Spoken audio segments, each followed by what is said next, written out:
Buenos días a todos. Muy bienvenidos a este webinar tan especial, en este día muy especial que es el Día del Psicólogo, el día de hoy, 30 de abril de este año 2021. Les damos a todos la más cordial bienvenida. Saludando con mucho cariño acá a nuestros profesores, el profesor, nuestro invitado especial, el doctor psicólogo José Ventura Iguavil, que ha tenido la gentileza de aceptar la exposición del día de hoy. En un momentito le harán la presentación formal. A la profesora Mónica Cárdenas, también, gracias por estar aquí, Mónica, psicóloga también, colega. Al profesor José Manuel Ballesteros, que gentilmente aceptó también la invitación para luego compartir sus comentarios, sus impresiones también. Y a todos ustedes, luego el profesor también Ítalo Becerra por ahí no está mostrando su cara, pero gracias Ítalo por estar aquí también con nosotros. No sé si hay algún otro profesor que esté presente. En todo caso, muchísimas gracias a todos, a todas. Y también muchísimas gracias a todos nuestros alumnos, alumnas, y amigos en general, porque hemos también tenido, como es una invitación abierta a personas que se han sentido interesadas en compartir durante estos días diferentes temas que hemos estado exponiendo. Les agradezco muchísimo su presencia a cada uno y espero que el día de hoy también pues puedan disfrutar de este webinar. Dejo a Sofía, tú vas a tener, ¿no?, la presentación formal del profesor José Ventura. Gracias, Sofía. Gracias, profesora. Buenos días a todos. Y bueno, para comentarles que el día de hoy tenemos el webinar sobre el comportamiento sociopolítico del peruano en las elecciones 2021 a cargo del doctor José Ventura. Bueno, para comentarles un poco quién es el doctor José Ventura, es experto en reforma del Estado, reducción de brechas sociales y desarrollo económico. Ha sido gerente de proyectos de las Naciones Unidas, en el programa de Naciones Unidas por el Desarrollo, oficial de programas para asuntos económicos y sociales de la cooperación suiza en la Embajada Suiza en el Perú, director ejecutivo de la Escuela Mayor de Gestión, ha sido asesor ministerial en el Ministerio de la Presidencia durante la transición democrática, en el Ministerio de Salud y el Ministerio de la Mujer y Desarrollo Social en los temas de descentralización. También se desempeña en la Universidad de San como profesor en el área de Gestión Pública y Desarrollo Social, especialista en Social Business, socio del Grupo CEPAR y es apoderado del Fondo Andino de Inversión Social Andean Valores Perú. Ha sido miembro del directorio de CEDAL, programas bilaterales de la cooperación suiza y el gobierno peruano, actual miembro del directorio del World Vision International, asesor de organismos internacionales, consultor senior en temas de desarrollo económico, programas sociales y gobernabilidad. Cuenta con un PhD en Summa Cum Laude ESADE en la Universidad Ramon Llull en España en Ciencias de la Administración, un diplomado en la especialización de Gobernabilidad y Gerencia Política en la Universidad de George Washington, magíster en Administración de Negocios, Escuela de Administración de Negocios para Graduados ESAN, y tiene un título profesional de Psicólogo Social en la Universidad Nacional Mayor de San Marcos.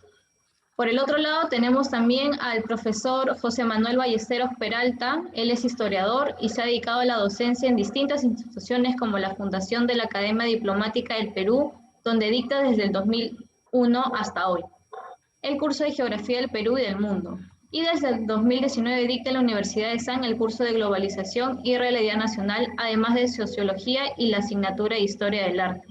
En este momento vamos a darle pase al doctor Ventura para que dé su ponencia. Muchas gracias.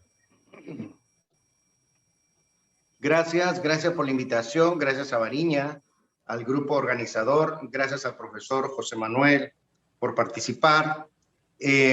Quisiera extender mi saludo también a los colegas que hoy estamos cumpliendo un año más, ¿no es cierto?, como el Día del Psicólogo. No sé cuándo se instauró, pero se celebra los 30 de cada abril. Bueno, yo estudié psicología, como bien lo han mencionado, y me dediqué más al campo de la psicología social, y de ese campo es donde yo vengo trabajando en el tema de marketing y gestión social. Quiero compartir con ustedes, me pidieron compartir algo sobre el comportamiento sociopolítico del peruano. Y voy a compartir unas láminas. No sé si pueden ver las láminas. Estoy colocando las láminas en la pantalla. Ustedes se ve correctamente. Perfecto, perfecto. Voy a apagar la cámara para no cargar la señal. Bien, quiero compartir con ustedes 3 ideas básicas sobre el comportamiento político del peruano. La primera idea que quiero compartir es un poco ubicarnos en qué contexto estamos, cuál es en realidad el contexto histórico en el que nos desenvolvemos como sociedad. Y en un segundo momento quiero compartir con ustedes algunos elementos que forman parte de la cultura política de los peruanos.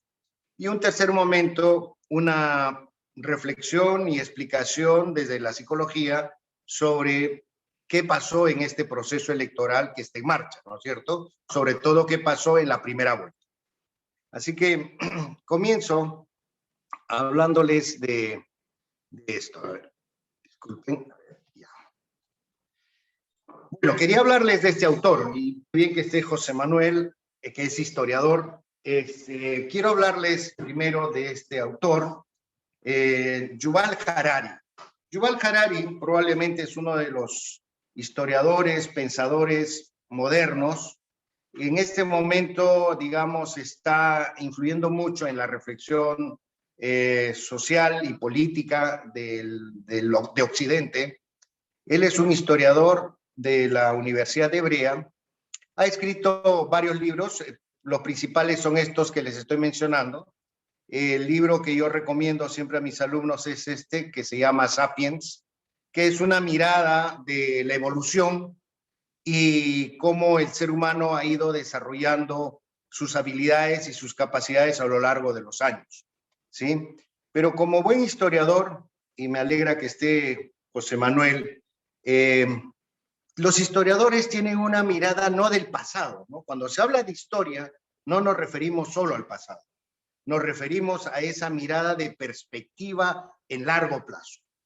Y este historiador ha hecho este libro, Sapiens, que es una mirada al pasado, pero luego tiene un libro que se llama Homo Deus, que mira hacia el futuro, principalmente el 2050 y 2060, ¿cierto? Se atreve a hacer una mirada en perspectiva hacia el futuro, y entre estos 2 libros, que han sido ambos unos bestsellers desde el 2014, 2015, 2016, la gente le ha preguntado, ¿qué nos recomiendas para el presente?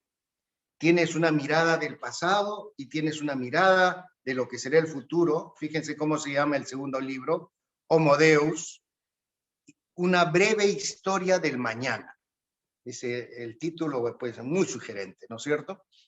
Entonces, en esas 2 perspectivas le preguntan, ¿qué nos recomiendas para el siglo XXI? ¿Qué nos recomiendas para el presente? Y él escribió este libro, que lo recomiendo también a mis alumnos, se llama 21 lecciones para el siglo XXI, donde él hace una mirada en qué estamos, cuál es la situación real de la humanidad para ubicarnos, cuál es la situación real del desarrollo de los países.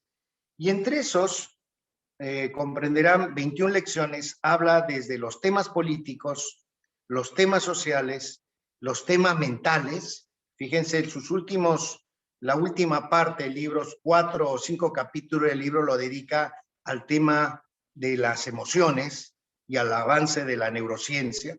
Es muy interesante. Y los primeros capítulos habla del panorama más bien político. Este autor lo que dice en realidad es algo que a mí particularmente me sorprende y que quería compartirlo con ustedes, ¿no? Él cree en la evolución, él está convencido que hay un proceso de evolución, pero en ese proceso de evolución, dice él, la pregunta principal es, ¿cómo es posible que este mamífero, el humano, que genéticamente no es tan diferente de un chimpancé y que es un animal más débil físicamente que la mayoría de sus competidores, ha logrado imponerse a todos ellos y a ser el rey de la sociedad y de la naturaleza? y de todos los animales. Entonces dice, ¿cómo es posible que este mamífero, que requiere muchos años para que tenga independencia, este mamífero que no tiene la fuerza que tienen otros, que no tiene la velocidad que tienen otros, ¿cómo ha sido que este ha llegado a ser tan importante y dominar además a casi todas las especies? Entonces él habla en este proceso de evolución de un proceso, ¿sí? Él tiene, por lo menos en esta lógica, 3 hitos que menciona él. El hito donde dice que apareció una raza humana, el Homo sapiens, en África, hace 200.000 años, es el dato que él tiene.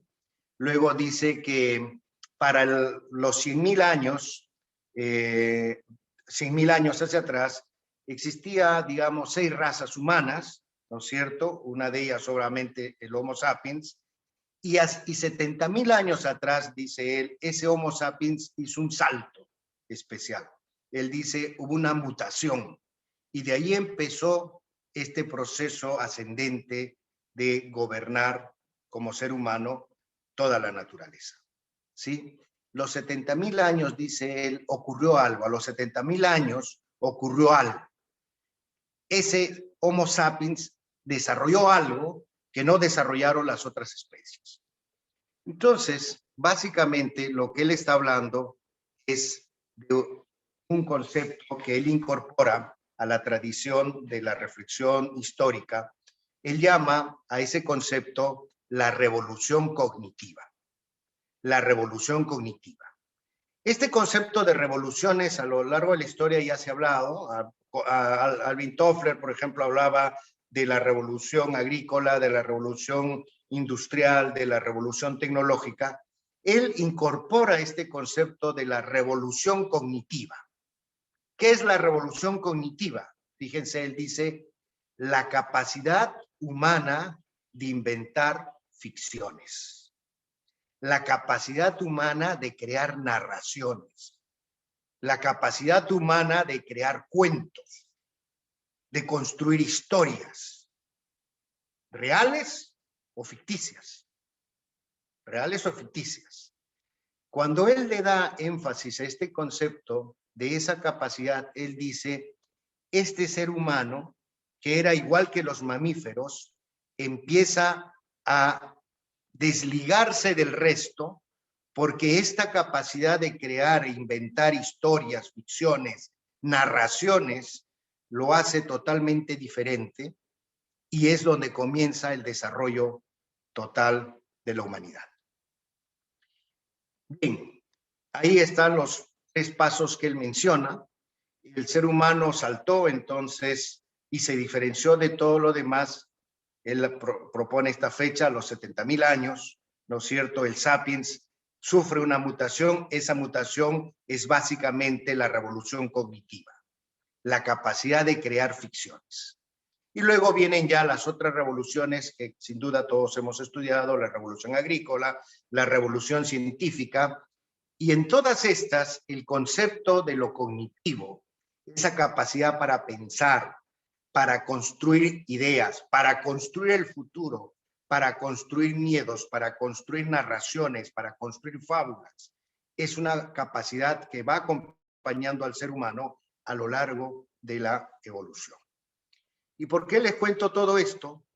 Porque esa capacidad cognitiva es en realidad el elemento sustancial que nos hace diferentes a otros mamíferos. Y no solamente eso, sino que es a partir de esa capacidad cognitiva que se desarrolla la tecnología, la industria y todo lo que podríamos ver en términos de dominación a partir de esa capacidad cognitiva. Ahora, Harari particularmente le da un énfasis no solamente a la capacidad de pensar racionalmente, que era la tradición, sino a esa capacidad de construir cuentos, de construir ficciones, de inventar ficciones. Todo esto lo traigo a nuestra primera reflexión porque lo que dice Harari entonces es que todo lo que hemos inventado a partir de esta capacidad ha movilizado a la sociedad y ha movilizado a los seres humanos y ha hecho que existan sociedades y modelos de sociedades y modelos de gobierno y modelos de ejercer el poder.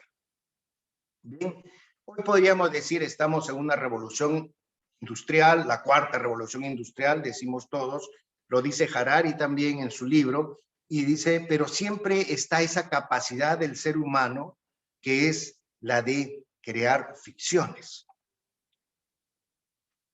¿A dónde voy con todo esto? Voy a este tema. Miren, cuando habla Harari de esa capacidad del ser humano de crear ficciones, pone un ejemplo que a mí me llama mucho la atención y es que se la comparto. Dice en el texto de Harari, nunca convenceremos a un mono para que nos dé un plátano con la promesa que después de morir tendrá un número ilimitado de plátanos a su disposición en el cielo de los monos. Nunca convenceremos a un mono por eso, pero sí podemos convencer a seres humanos. Sí podemos construir ficciones.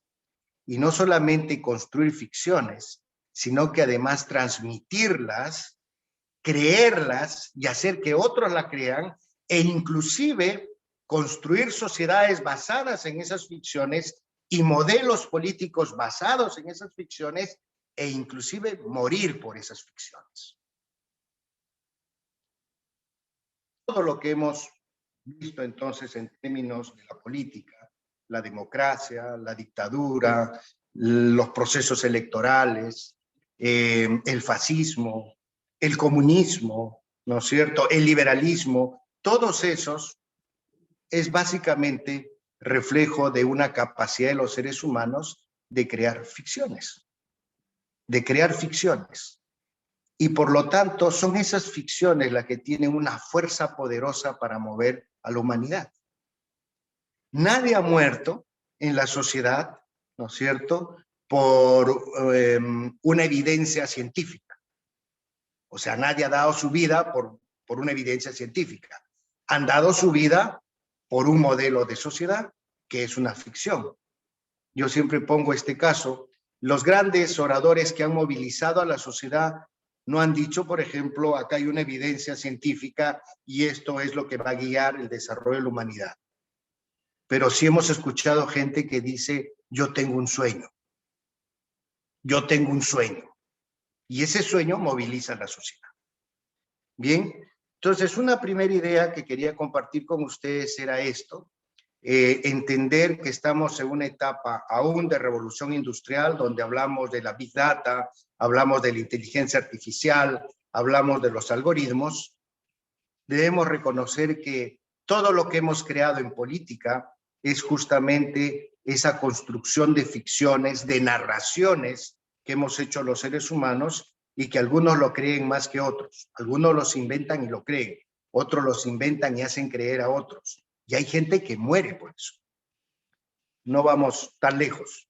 Ustedes forman parte de redes sociales y en estos días ustedes escuchan todo lo que se dice de un candidato o de otro candidato, ¿no es cierto? Y podrán entender entonces que está basado en narraciones. Son narraciones. Algunos lo creen.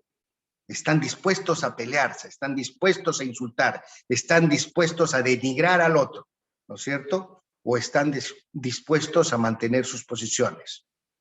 Esto es entonces la primera idea que quería compartir con ustedes.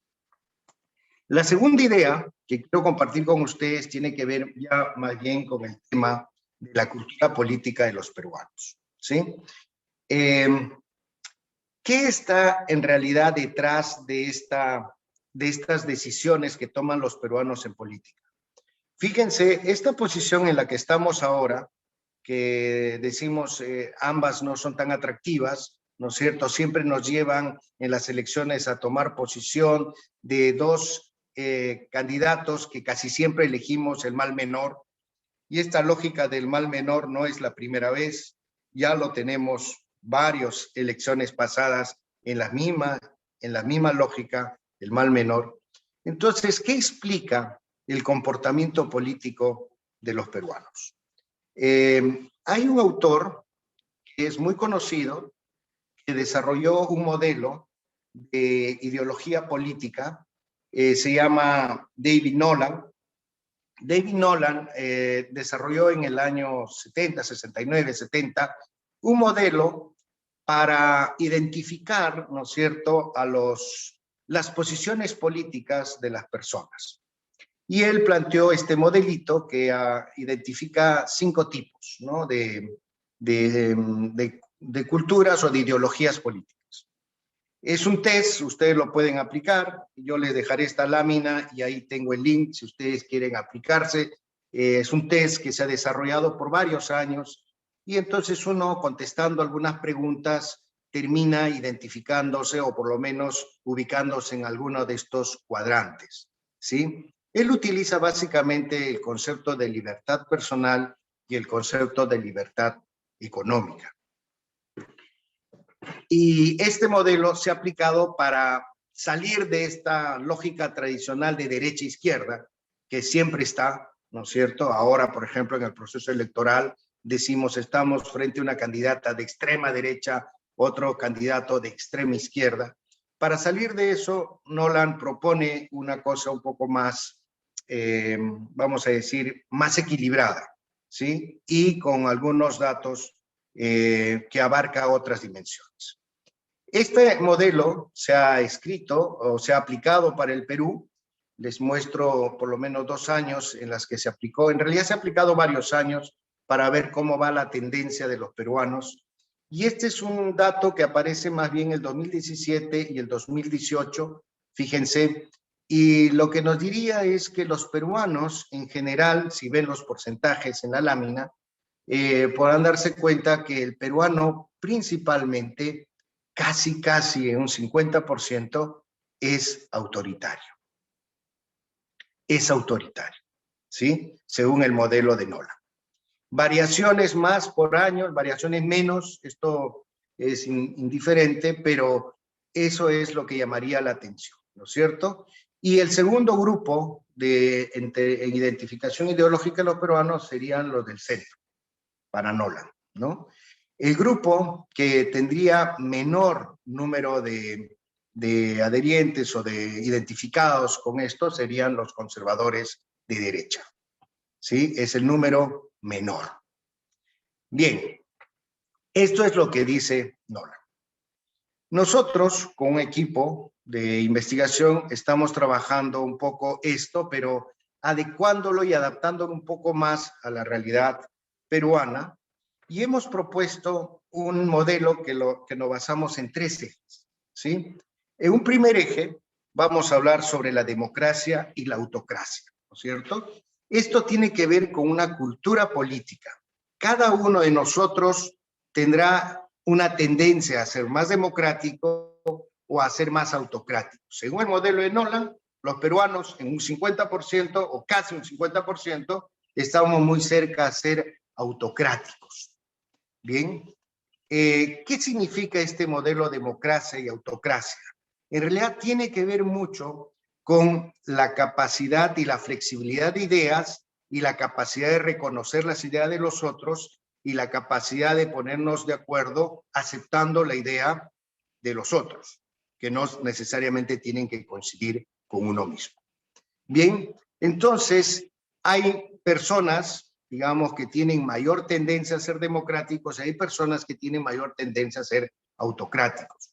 Uno mismo puede evaluarse. Nosotros hemos planteado un modelo de evaluación muy general que es más o menos una escala de 0 a 10 que va entre de 5 a 10 democrático y de 5 a 0 autocrático. Y con los grados que uno puede más o menos identificar, ¿no es cierto? Entonces, yo podría decir, conociéndome y viendo que me interesan los modelos democráticos, yo acepto las ideas de los otros, no tengo por qué imponer ideas y además reconocer que todos podemos pensar de manera diferente. Estoy en el cuadrante de democracia, pero tengo grados, algunos más democráticos que otros. Entonces, uno podría ubicarse en alguna de esas. Entonces, este es un eje. Este es un eje que podríamos aplicar fácilmente a la sociedad peruana y pedirle en qué grado se identifican con la democracia. Los estudios que se han hecho, tanto la de Nolan y otros estudios que se han hecho en el Perú, que hay varios, nos dicen que la mayoría de los peruanos se identifica más como autocrático. Ya Nolan lo había mencionado en su modelo, y casi todos los estudios muestran que hay cierto desencanto de la población por los modelos democráticos. Razones varias, no vamos a entrar en esas, pero la preferencia de la gente va por el lado de buscar modelos no tan democráticos. Les encantan los líderes que no son tan democráticos, los líderes que muestran mucha resolución, mucha firmeza en sus decisiones, ¿no es cierto? Y en cierta manera hay una especie de aspiración de la población peruana por decir, esto lo soluciona alguien con mano dura, ¿sí? Lo que necesita el país es orden y mano dura. Ya una candidata ha salido claramente a decir eso, ¿no es cierto? Mano dura es el eslogan de una candidata que ha dicho en estas elecciones este concepto. Pero hay algunos que no necesitan decirlo y en sus actitudes muestran una actitud también autocrática.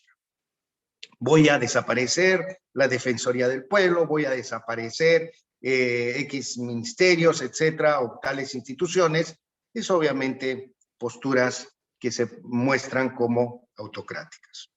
Entonces, un eje que manejamos es este, el de la escala de democracia o escala de democracia versus autocracia. La otra escala que estamos utilizando es la de una percepción o una preferencia por una economía centralizada o una economía abierta o libre y abierta, ¿no es cierto? Entonces, cuando hablamos de una economía centralizada, estamos hablando de un modelo en el cual la gente cree que el Estado debe intervenir, el Estado debe crear empresas, el Estado debe intervenir en la sociedad y el Estado debe promover las actividades económicas y además no solamente promoverlas, ser agente, promotor y actor de esas economías, ¿no es cierto? Un modelo centralizado en el Estado. Lo opuesto sería una economía libre, un mercado abierto, el Estado se reduce lo más que pueda y dejar que la economía y el mercado se regulen por sus propios agentes y por sus propias dinámicas. Entonces, una economía abierta. Lo mismo, entonces, uno puede eventualmente hacer una evaluación, una autoevaluación en una escala de libre mercado o de mercado centralizado, ¿no es cierto?, donde se ubica. En esta escala igual, de 5 a 10 será una economía abierta o libre, y de 5 a 0 una economía centralizada o cerrada, ¿sí? Hay algunos, obviamente, que no son tan rígidos, hay grados. Uno puede creer en una escala abierta, pero en grados, o una escala centralizada en grados, ¿cierto? Bien, ¿qué es lo que vemos?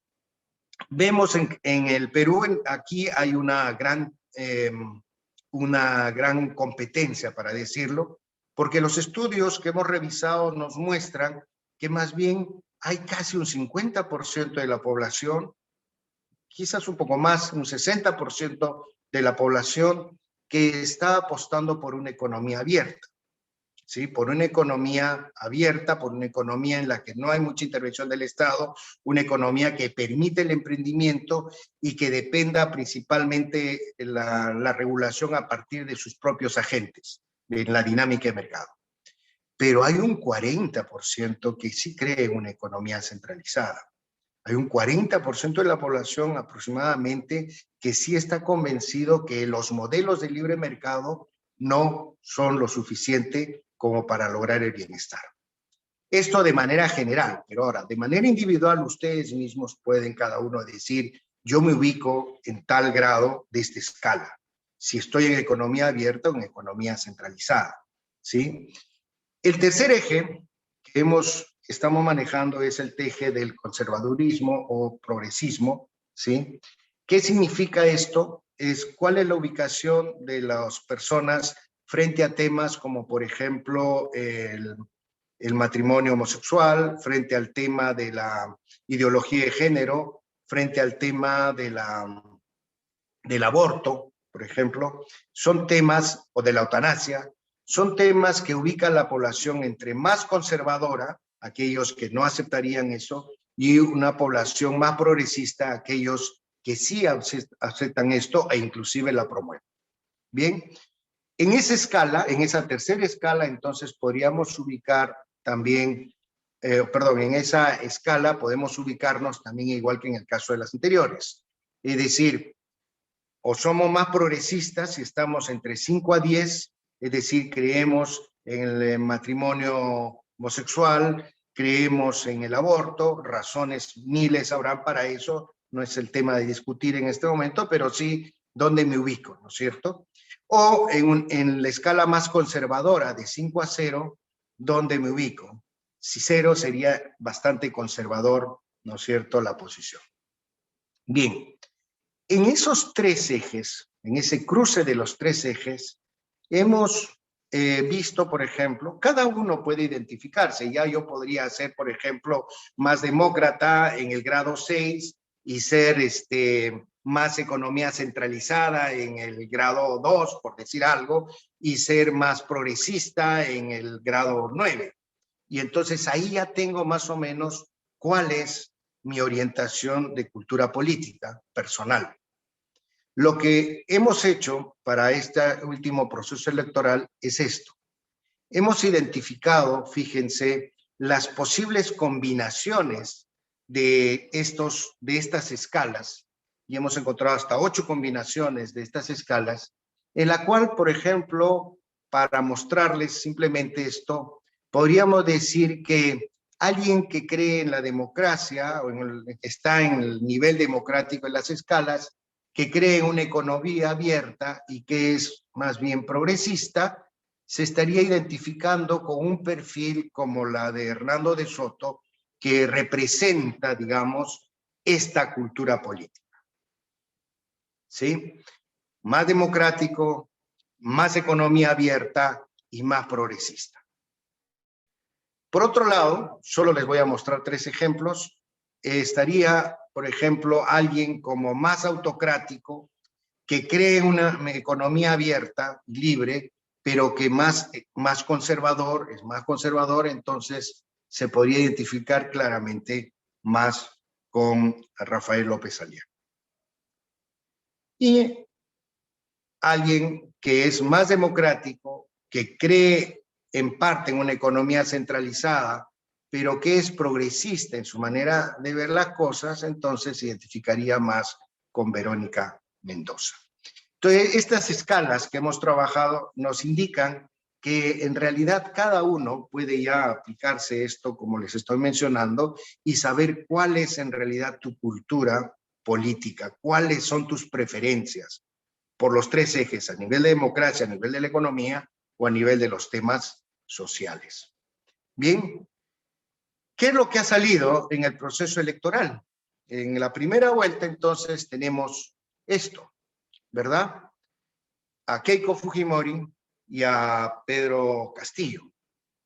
Keiko Fujimori, sin duda, representa, según la percepción de la gente, una tendencia a la autocracia, una tendencia al libre mercado o a una economía abierta, pero conservadora en sus posiciones sociales.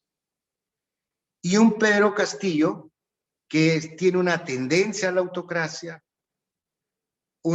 cree en una economía cerrada y también conservador en sus posiciones sociales. Con lo cual, si ustedes se darán cuenta, la diferencia entre estos 2 candidatos no va tanto por sus estilos de gobierno, porque la percepción de ambos parece ser más con una tendencia a la autocracia, al autoritarismo, para decirlo en términos más claros, ambos con una visión más conservadora de la sociedad, más conservadora, ambos se oponen al tema del matrimonio gay, ambos se oponen al tema de la ideología de género, ambos se oponen al tema del aborto, ambos se oponen, tienen una agenda más conservadora. Y la diferencia principal está por el lado de si es una economía abierta o es una economía centralizada. ¿Sí? Entonces, esto es más o menos el segundo punto que quería compartir con ustedes. Estos ejes que nos permiten identificar las culturas políticas. Nosotros le hemos llamado a esto los códigos de la cultura política, porque como ustedes verán, en algunos casos ponemos I, alfa, zeta, beta. Uno podría crear su propio código y saber cuáles son sus preferencias. El tercer punto que quiero compartir con ustedes es este. ¿Por qué ganó Keiko Fujimori y Pedro Castillo? ¿Qué explica desde la psicología el que haya ganado en la primera vuelta Keiko Fujimori y Pedro Castillo?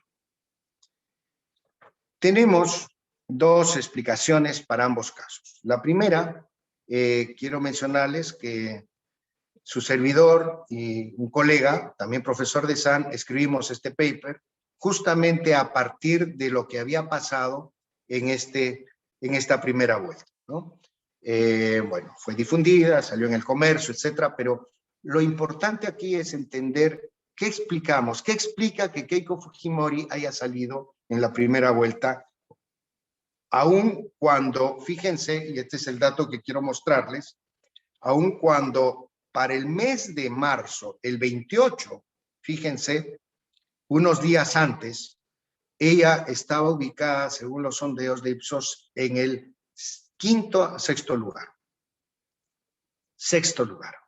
En el sexto lugar, ¿sí? O sea que no estaba como la favorita, habían otros favoritos, ¿sí? Fíjense, Rafael López Aliaga estaba segundo, después del Lescano, que era el primero, ¿sí? ¿Qué explica que estando unas semanas antes, el resultado final haya sido que Keiko Fujimori pasó a la segunda vuelta? Estos tres candidatos que estoy mostrando en la pantalla forman parte, digamos, de un mismo mercado electoral. Van a un mismo segmento de población electoral. Ambos representan, vamos a decir, al ala derecha o a la esfera derecha de la sociedad peruana.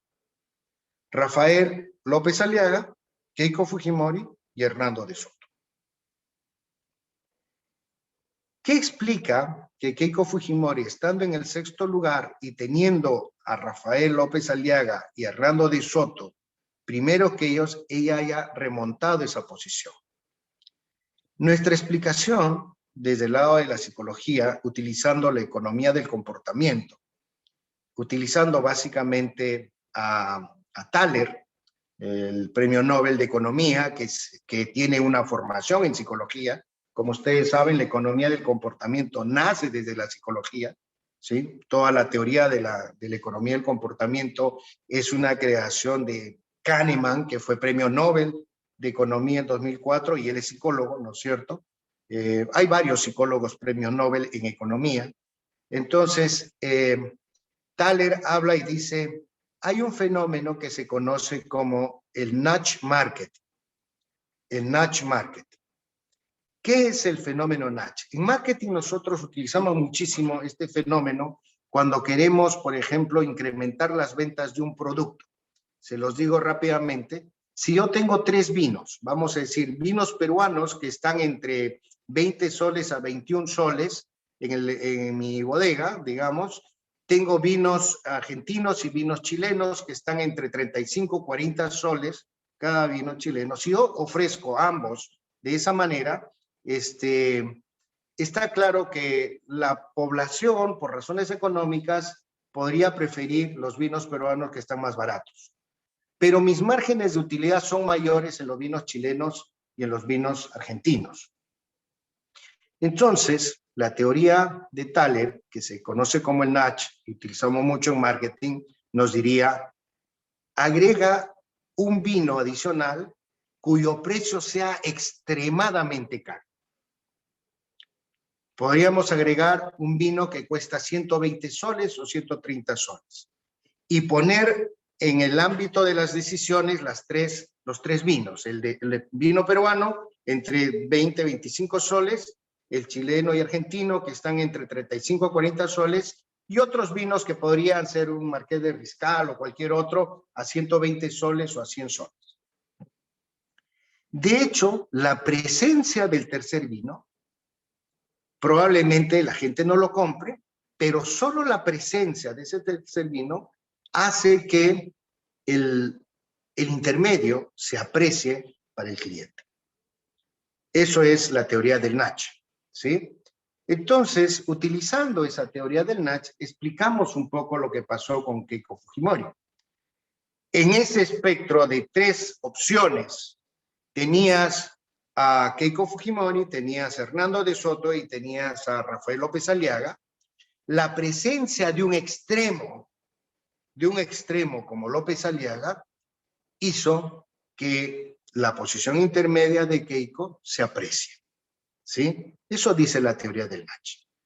Por lo tanto, la conclusión que nosotros sacamos de todo esto es que el Nach es un suave empujón electoral que ocurrió en este proceso, donde, para decirlo claramente, y eso es lo que decimos en el paper, Rafael López Aliaga fue el señuelo que necesitaba la candidata de Fuerza Popular para pasar a la segunda vuelta. Cuando hay posiciones extremas, el centro es apreciado. Cuando hay posiciones extremas, el centro es apreciado. En este momento, mucha gente ve posiciones extremas y estaría deseando cualquiera que salga de centro. Ya no se puede. Pero si hubiera una opción del centro en este momento, está clarísimo que el centro sería más apreciado. ¿Qué explica que Pedro Castillo haya salido y pasado a la segunda vuelta? Fíjense, aquí ustedes pueden ver el 14 de marzo, el sondeo que da Ipsos ni siquiera figura entre los favoritos. Ni siquiera figura, ¿sí?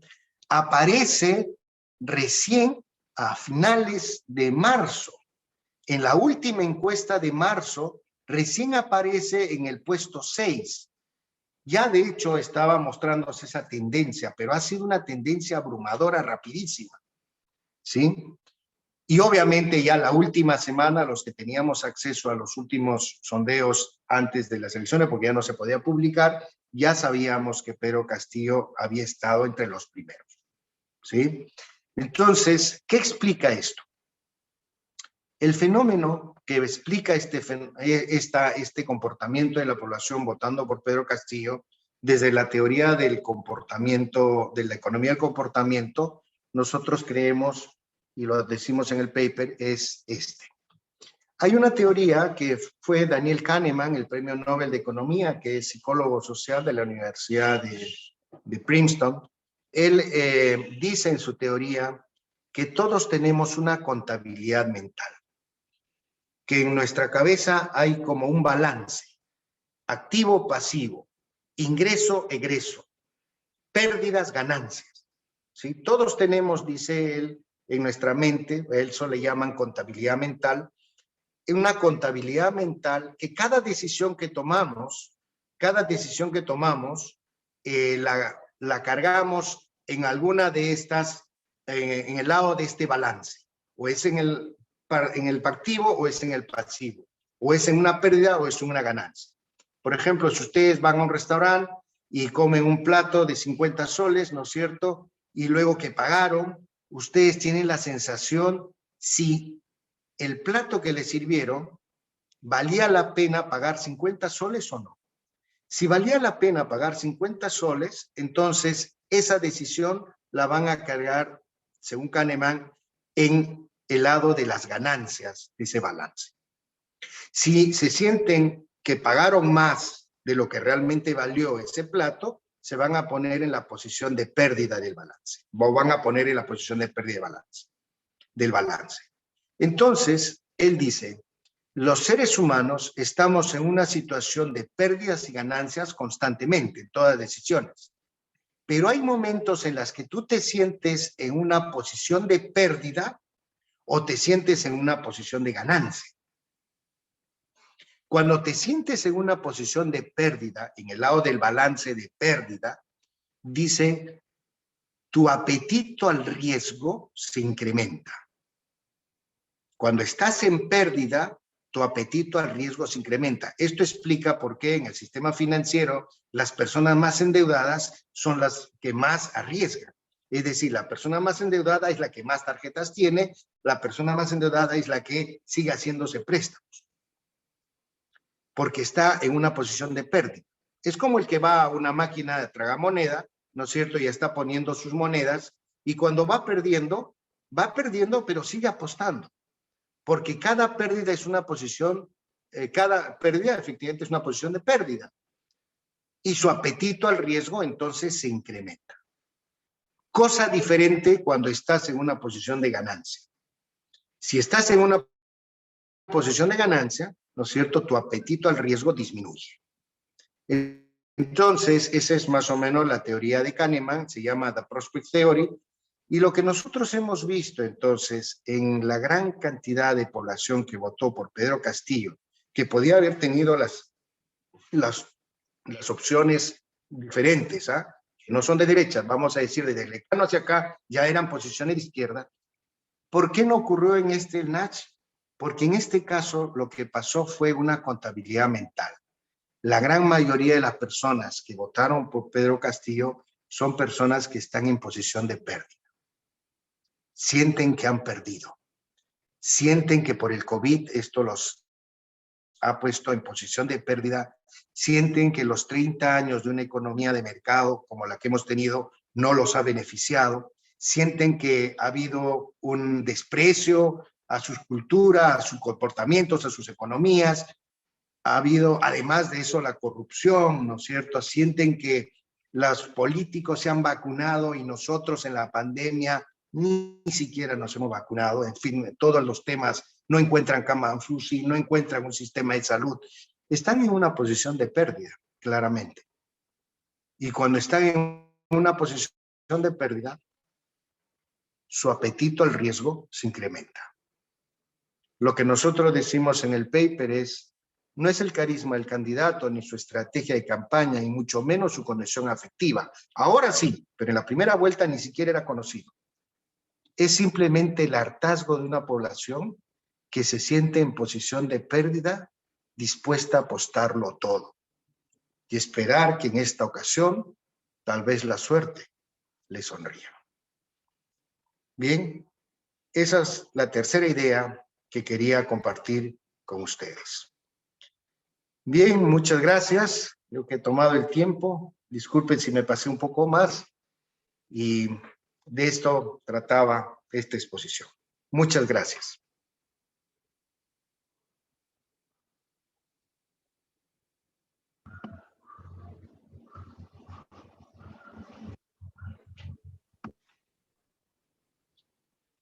Muchísimas gracias por tu exposición, José. Una exposición muy profesional, muy sostenida, argumentada como nos gusta a nosotros, fundamentada en teorías que verdaderamente nos hacen tener una perspectiva más allá a veces de lo que son las sensaciones, de lo que son las suposiciones, harto complejas en estos días.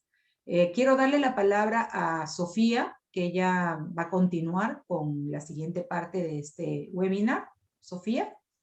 Y muchas gracias, profesor Ventura. Vamos a darle el pase ahora al profesor Manuel para que comente sobre este tema que venimos ya discutiendo el día de hoy.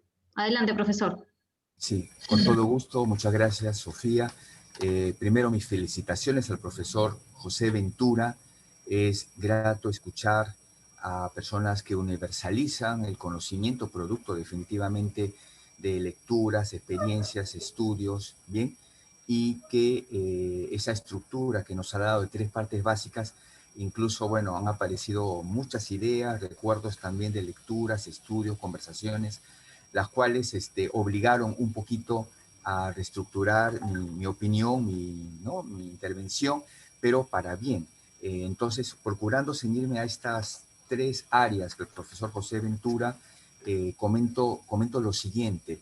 Es cierto, ahora que han avanzado la revolución científico-tecnológica, es algo digamos, entre comillas, más sencillo vernos de nuestro lejano pasado. Y esta periodización de la historia de la humanidad planteada, ¿no?, con la revolución cognitiva del hace 70.000 años, claro, nos recuerda, la UNESCO así lo confirma, que aparece la subespecie sapiens, ¿no? Homo sapiens, sapiens. Y justamente se hace hincapié con el hombre de tipo actual, los neoantropos, los Homo sapiens sapiens, que se diferenciarían de los Homo sapiens neandertales, porque nosotros, además, elaboramos el fuego, se creó el Paleolítico Superior, se inventará pronto el arte, cada vez se conoce que el arte es más remoto de lo que pensábamos antes, ¿no? Con los últimos hallazgos en Indonesia, ya obras de arte de hace 45.000 años. Entonces, de este modo, muy bien la insistencia en que crea ficciones, bien que crea cuentos, historias. En las pinturas rupestres también las vemos en las Venus paleolíticas, ¿no? Toda una ficción, una historia de la dedicación del varón hacia el elogio y la idealización de la mujer en general. Y en efecto, el cuento, y como lo entendemos también el cuento moderno que nace a fines del siglo XIX, cuando va terminando la segunda revolución industrial, con los aportes de Edgar Allan Poe, Rudyard Kipling, Anton Chekhov, ¿no?, Ernest Hemingway, Maupassant, y en Latinoamérica definitivamente Horacio Quiroga. Todos ellos muestran la genialidad que produce el cuento, ¿no?, el decir muchas cosas, un universo en pocas palabras, sintetizando, e incluso con los descubrimientos de Chekhov hacia adelante, decir muchas cosas sin escribirlas, ¿no? Es decir, la técnica del subtexto.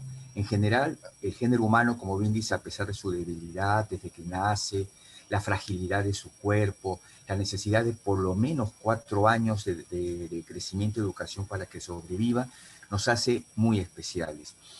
Justamente en el siguiente gran salto, que es la revolución neolítica, que por si acaso ya en los años 50 y 60, el historiador marxista Gordon Childe, ¿no?, ya se había referido a la revolución neolítica, cuando estaba muy en boga el marxismo en las ciencias sociales en la década de los 50, los 70, también dio ese aporte, ¿no?, que incluso fue tan grande mundial que aquí, incluso nuestro Federico Kaufmann-Doig, en sus libros de arqueología, también escribía al respecto sobre las revoluciones neolíticas. Muy bien, entonces todo esto muy interesante.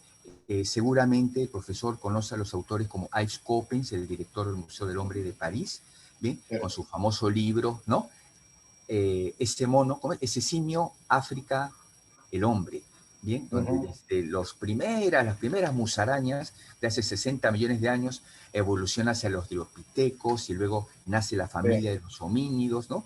Así es, usted conoce muy bien, profesor José Ventura, y todo un gusto haberle escuchado. Y bueno, y definitivamente Desmond Morris. En la década más prodigiosa del siglo XX, Desmond Morris escribirá El mono desnudo, años 67, 68, que son años cumbres, ¿no?, de la década de los 60 y de todo el siglo XX, y escribe esta obra justamente en la que nos recuerda que el ser humano es un ser bio, en primer lugar, y luego psicosocio, espiritual, social, histórico, en fin. Porque lo bio lo olvidamos, ¿no? Lo bio hasta usamos como insulto, ¿no? Animal, ¿no? Pero olvidamos que tenemos justamente esta parte, esta área, esta esfera justamente de lo bio. Muy bien. Alvin Toffler, en fin, profesor, en realidad le felicito. Esos serían mis comentarios sobre la primera gran área de su exposición. Sobre la segunda gran área, yo me iba a ceñir más bien a la estructura de la sociedad peruana o a 2 sectores claves que son los tradicionales y los progresistas, pero aquí entendiéndolos como forjadores de riqueza. Bien, justamente esto hace interesante la exposición, ¿no?, porque podemos usar terminología similar, pero estamos refiriéndonos a diferentes cortes o áreas. En este caso me refería, es como cuando uno va a un pueblito de la sierra, y disculpen, lo de pueblito lo digo en el buen sentido de la palabra, y uno ve un cartel que dice, bienvenidos al pueblo progresista de tal. En ese sentido ellos lo están entendiendo, en el sentido de que son innovadores, que, ¿no?, su puente asfaltado, ¿no?, sus servicios de agua y desagüe, teléfono, en ese sentido. Entonces, en ese sentido también se emplea esta clasificación, como usted conoce bien, de tradicionales, bien, que son mayormente campesinos o inmigrantes ya de 40 años hacia adelante, que conservan sus modos andinos, incluso en la ciudad, ¿no? Lo de la música andina, el pasar una tarde tomando el sol en la puerta de su casa, etcétera. Bien, y ellos justamente, estos tradicionales, son más amigos del modo de conducta populista, porque consideran que hay que desconfiar del gobierno, ¿no? Y su formación ha sido espontáneamente, bueno, personal, es cierto, pero siempre como que, ¿para qué voy a pagar impuestos? Esto déjenlo a los tontos, a los creídos, ¿no? Entonces realizó su vida y en efecto ellos dicen a sus hijos, a sus nietos, pero yo no estudié universidad y vean, les pagué su universidad privada, tienen acá su casa de 4 pisos, por si acaso he dejado unos cierros ahí para cuando traigan a la futura nuera, construyan su 5º piso, ¿no? Y así de este modo. Mantienen entonces vivos los cortamontes en la ciudad, mantienen vivas además los modos de AINIS, los 3 modos de AINI que han sobrevivido en Lima, que son el padrinazgo y compadrazgo con los albañiles cuando techan, que luego no se les brinda un almuerzo, bebida y fiesta, ¿no? El parentesco es clave, ¿no? Y esto lo refuerza además la investigación de un profesor de una universidad cercana que ha escrito Redes cercanas en Lima, ¿no? Que demuestra que por más que Lima ya moderna, ya vamos a tener tren subterráneo, en fin, ¿no? Pero de todas maneras, el poblador limeño sabe que sin redes cercanas, próximas, está fuera del juego, ¿no? Está fuera, no va a poder sobrevivir. Tiene que conocer militares, médicos, contadores, burócratas, si no, abogados, si no está fuera del juego. Y un psicólogo por ahí no vendría mal, ¿no? Si no está fuera del juego. Así es. Entonces, ese sería el tradicional. Y habitualmente el tradicional que conforma el 17% de la población del Perú, pero solo aporta un 5 u 8 o 10% de la riqueza nacional. Entonces, él es más proclive al modo de comportamiento populista. Está convencido de que sin mano dura no se mueve. Esto que José de San Martín ya había previsto que aquí tenía que haber una monarquía porque si no iba a ser un despelote, siguen, digamos, esa tradición que irónicamente ha sido correcta en muchos de los casos, adecuada para el Perú. Y el siguiente gran sector es el de los progresistas, pero entendiéndoles como creadores de su propia riqueza. Aquel de que escribió la cumbia peruana de los años 70, cuando Chacalón todavía no tenía su propio grupo, ¿no? Y cantaba para el grupo Celeste en los años 60 y 70, porque algunos creen que Soy Provinciano es del siglo XXI. Le digo, no, ¿cómo va a ser? Es por lo menos del año 77, ¿no? Y es tan avanzado, tan progresista, ese verso que dice, no tengo perro que me ladre, parece hasta un precursor lejano de la filosofía MGTOW, ¿no? Así, ¿no? Contemporáneo, podría decirse. Bien, en ese sentido es el progresista. Y estos inmigrantes jóvenes que luego ya en los 80 los chapis crearán su composición Somos Pobladores, que en la letra dice, somos pobladores de los nuevos tiempos, levantamos nuestras casas de esteras en los arenales, ¿bien? Esa es la ideología progresista. Estas personas que fueron abandonando la música andina rural, pero forjaron y crearon la música tropical andina en Lima y otras ciudades, son justamente los progresistas que van adoptando indirectamente o parcialmente el modo de conducta liberal. Así es. ¿Por qué? Porque están convencidos de que la riqueza el individuo la forja. Desde levantándose temprano, teniendo un plan de vida, haciendo su contabilidad en la noche, teniendo las relaciones sociales como los que escribían los cuentos de Mi Guaros Querido, aquí cerca de Tomás Valle, ¿no? Con la Tupac Amaru, existe. Mi Guaros Querido fue un famoso centro folclórico de bailes, bien, de fin de semana, donde la música tropical andina, en ese caso el grupo Caricia, en Lima Norte, tuvo gran auge en los años 80. Bien, equivalente a la playa Asunción de Miro Quesada y Barros Altos, ¿no? Y la Carpa Grau y lo que es la carretera central. Bien, entonces ellos son los progresistas sentidos, insisto, comparados intuitivamente como en el progreso material tal. A propósito, en Latinoamérica, en los 80, los más jóvenes tal vez no hayan escuchado, pero existió una canción muy popular que se llama El baile de los que sobran, del grupo chileno, ¿no? ¿Recuerdan ustedes? Todos los que han nacido luego del año 70, no, perdón, antes del año 70, conocen el baile de los que sobran. Bien, ahí hay escondido una frase que nos muestra esta idea de por qué unos pocos triunfan y por qué la gran masa no, triunfando en el sentido, insisto, de las fuerzas productivas.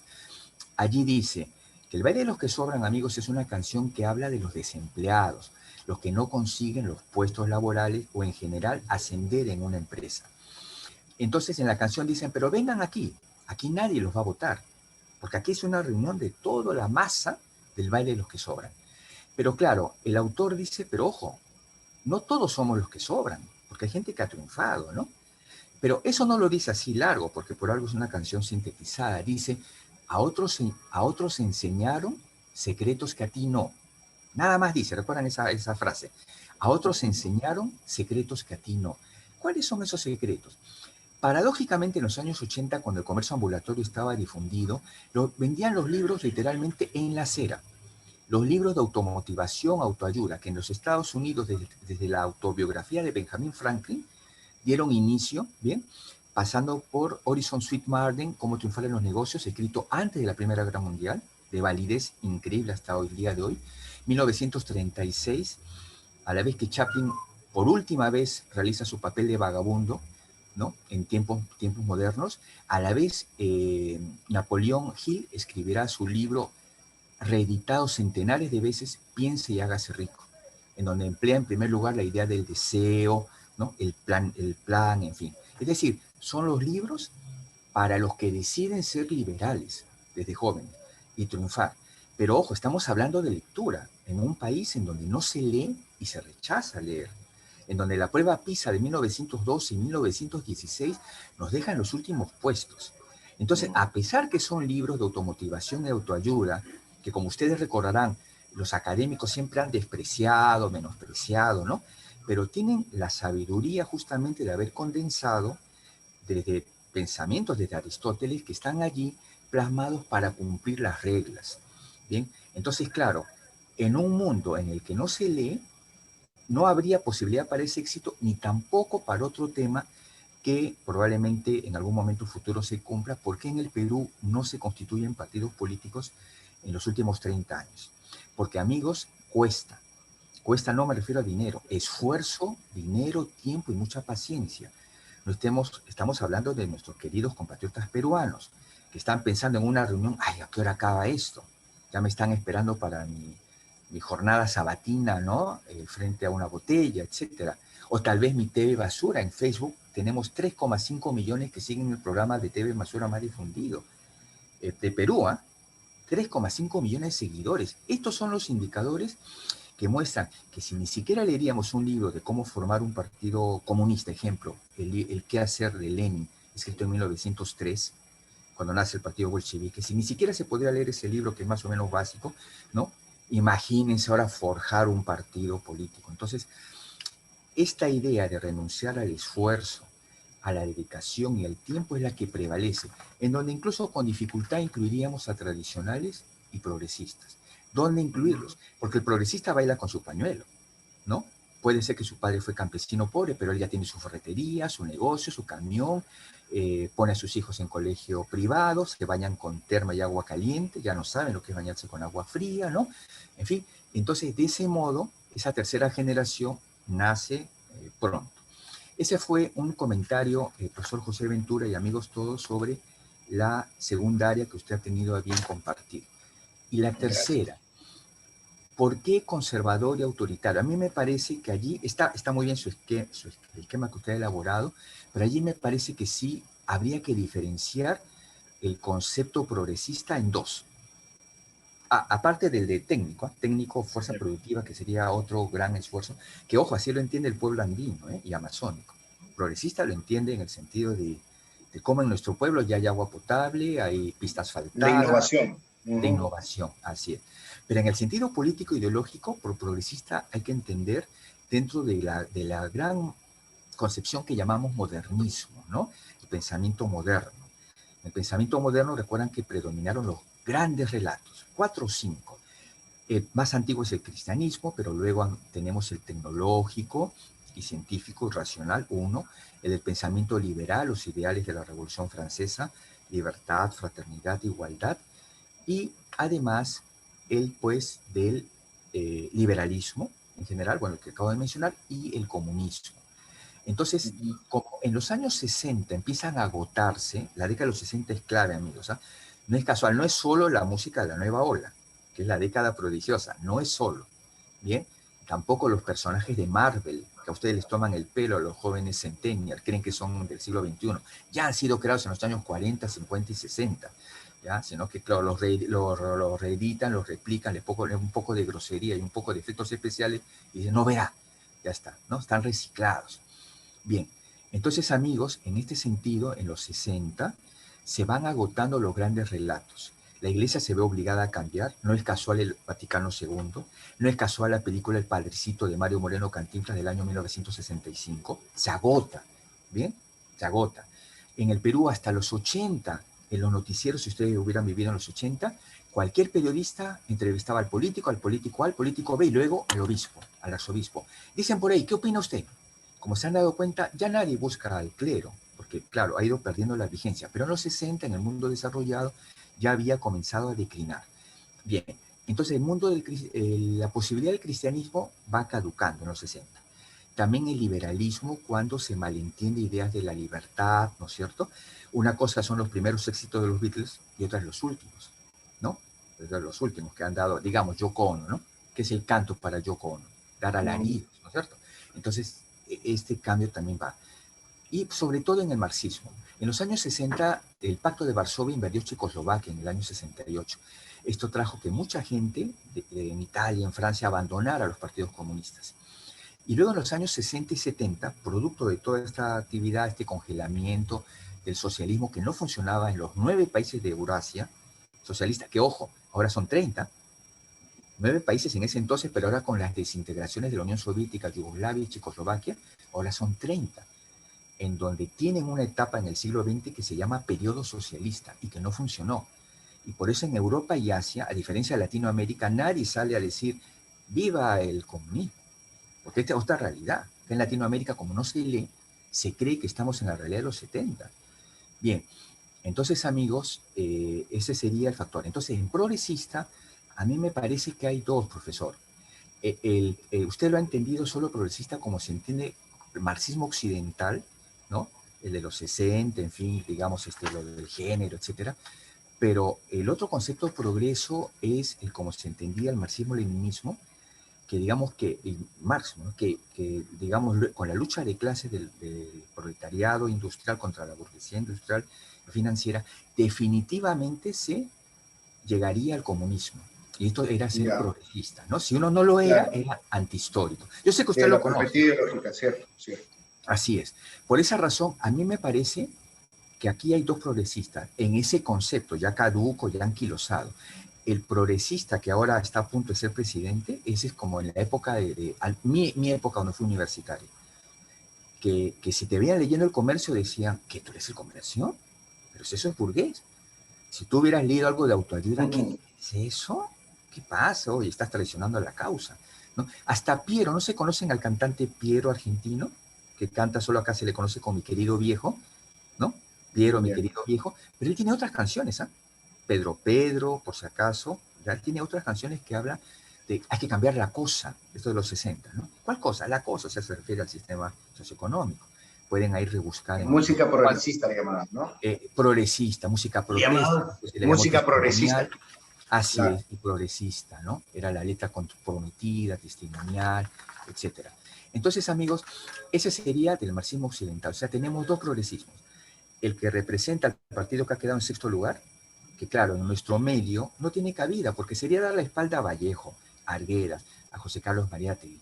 Por ejemplo, yo no emplearía, sabe que, profesor José Ventura, mi grande respeto para usted, pero yo no creo que ellos rechacen lo del género. ¿Saben qué? No está en su esquema mental. En el ambiente familiar, barrial y de colegio, no está el concepto de viva, ¿no? Lo del género, viva el matrimonio igualitario, no. Ellos están viendo otros aspectos. regresar a la jornada de las 8 horas, reponer despedidos, el descanso dominical, las vacaciones, pensiones dignas. Ese es el aspecto, o sea, digamos, que han adoptado de ese marxismo-leninismo. Incluso se puede agregar ahí brezhnevismo, maoísmo, etcétera, porque en el Perú ha habido hasta partidos albaneses, ¿no? Entonces, esos son. Y lo otro es lo novedoso, lo que ha calado más en Argentina, porque claro, y se creen europeos. En Argentina sí ha calado totalmente hasta en las leyes, en los juicios, ¿eh? Pero les va mal, pues. Las noticias que nos llegan de Argentina en los últimos 4 años, ¿qué son? Hiperinflación, devaluación, emigración, etcétera, ¿no? ¿Acaso ese progresismo les ha conducido a un éxito, ¿no? Económico, social? Lo que mismo que está pasando en España, Francia, Hungría. Pueden ver el documental del 2019 de la Deutsche Welle, La nueva ruta de la seda, en 2 partes. Ahí está clarísimo cómo Europa decide autosuicidarse o autoinmolarse, y que China progrese y crezca y los domine totalmente hasta en los viñedos franceses. Y bueno, yo ya creo ya estaría empleando demasiado tiempo, pero el factor internacional, amigos, también tiene que ver con estos cambios y también el aspecto literario. ¿Ya? En el factor internacional clave es la perestroika, que la derrota de los partidos comunistas se autodisolvieron en Italia y España en esos momentos, ni hablar de los 6 u 8 partidos comunistas peruanos que había, cuando la perestroika transforma el mundo social, abre las compuertas para el pueblo soviético se desborda, influye en los países de Europa Oriental, viene el efecto boomerang y los 9 países de Europa socialista dejan de existir. Si uno los visita ahora y tú sugirieses, oiga, ¿y por qué no retornan? Te van a hacer callejón oscuro. Así que ten mucho cuidado si es que se te ocurre como latinoamericano decir qué pasó por acá. Bien, y luego, en cuanto también el otro me parece, disculpe, es lo interesante, ¿no? La polémica. Cuando usted menciona el autoritario, no, hay diferencia. El autoritarismo de la candidata actual es más bien continuación del establishment. Nos recuerda a la teoría de Jane Kirkpatrick, recuerda a la embajadora de Reagan ante las Naciones Unidas, que ella planteó que las dictaduras eran de 2 tipos. O sea, las dictaduras tipo militares de Latinoamérica, que se podía realizar y manejar algo, ven, ahora ya no existen, ¿bien? Esa sería en continuación del establishment. Y los estados totalitarios, en que el Estado decide qué lees, qué no lees, qué ves, qué no ves, etc. ¿Bien? Que sería el que representa el candidato. ¿Ya? Entonces, no me parece que sean y extremistas, no.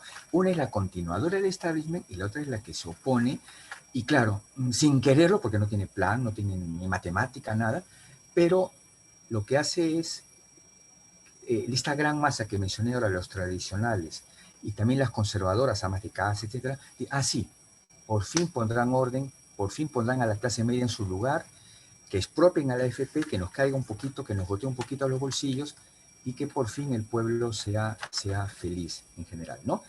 Literatura, la obra de Arguedas la leemos, la admiro, igual que la de César Vallejo y la de Ciro Alegría, ¿no?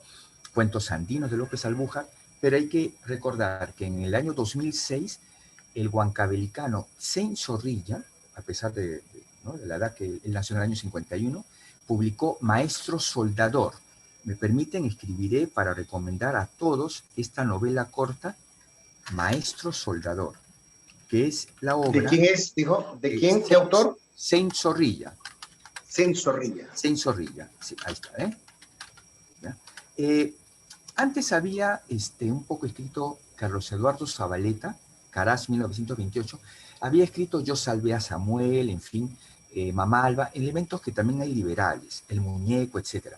Pero aquí es del 2006, esta novela corta, huancabelicana, y nos muestra aquí del trabajador ya que es informal, individuo, o sea, el protagonista ya no es de una comunidad, es un emprendedor que viaja, y que incluso el tema del amor, que antes necesariamente, recuerdan a Guarmacuyay de José María Herrera, el tema del amor está presente, pero ya lo pone, como decir, en segundo lugar junto con su profesión. Es una novela del siglo XXI, ¿bien? Muchas gracias por su atención. Interesante. Un gusto, José Ventura, profesor José. Ok, gracias. Ok, ahora vamos a pasar a la ronda de preguntas. Vamos a darle un momentito a los chicos para que puedan poner sus preguntas en el chat del Zoom.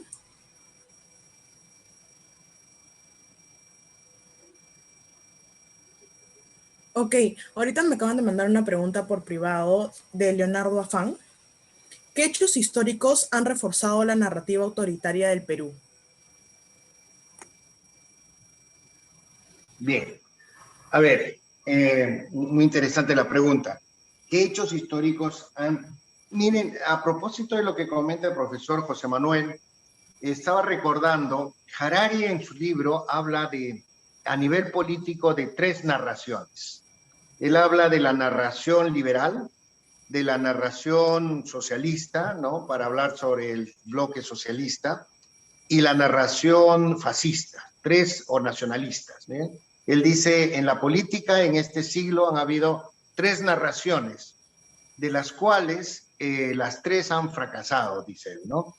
Y inclusive en el capítulo 3 me parece que él menciona, dice, la sociedad está buscando una nueva narración, un nuevo cuento, una nueva historia, ¿no? A nivel político.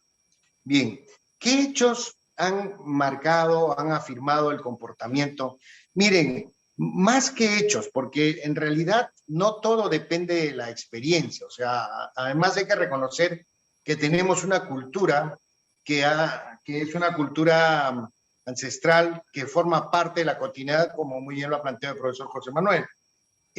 Muchas de las cosas, por ejemplo, en el mundo andino, lo que nosotros podríamos considerar autoritario forma parte del sistema.